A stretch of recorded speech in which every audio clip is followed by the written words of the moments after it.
Within my culture, I believe that school for me personally and my family, it's really important and it's kind of what I felt pressured to do, even though my family didn't pressure it on me. I knew that my family's sacrifices were more than enough motivation to keep me from dropping out of college. Not necessarily high school. I feel like high school is very much necessary, but also being someone that comes from a Latino household, being an educator and knowing that a lot of students kind of share similar stories to me, I want to be the educator that helps students talk to their parents. I feel as when I was in school, I never really had my parents go to school and like learn what I was talking about because they couldn't understand. And it was really tough.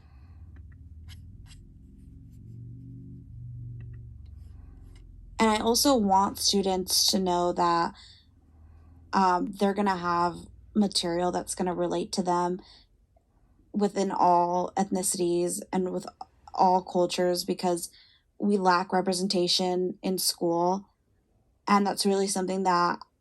from my own personal experience, I want to bring into my classroom and have students feel comfortable and have students relate to stuff, materials. A lot of the times when we as educators are talking about biases or preconceived notions, we seem to tend to talk about it like if we're perfect, but unfortunately, all of us are biased in some way or another. And it's important for us to recognize where we have biases. And if we do have them, are they implicit? So, what do we do if we do have these biases? I believe the best way to improve is to challenge ourselves and reflect on our own cultural identity and these implicit biases. One of the best ways is to talk to other people of other cultures and ethnicity, and realize that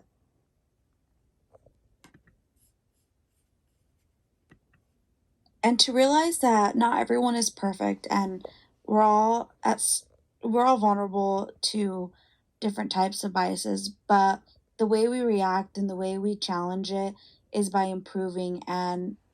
kind of correcting our assumptions and seeing how, if we were to continue with these preconceived notions, how hurtful it would be to our students. I think it's also important to look back into our history and remember the Indian boarding schools and the Chinese exclusion acts, Oriental schools, all that we've learned from Module 1 about Plessy versus Ferguson, Board versus Board, Brown versus Board, Mendes versus Minister.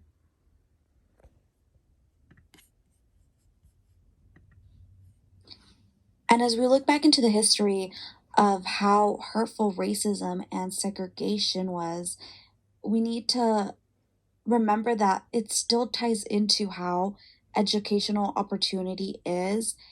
and some of the ways that it affects it now, like redlining that we talked about in one of our modules,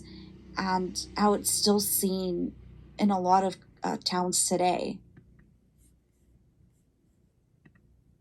For me personally, I think the most important thing that we can do is be um, culturally responsive to teaching and take time to learn how different cultures may view teaching and or may view education and the different types of strategies they might use when teaching their children,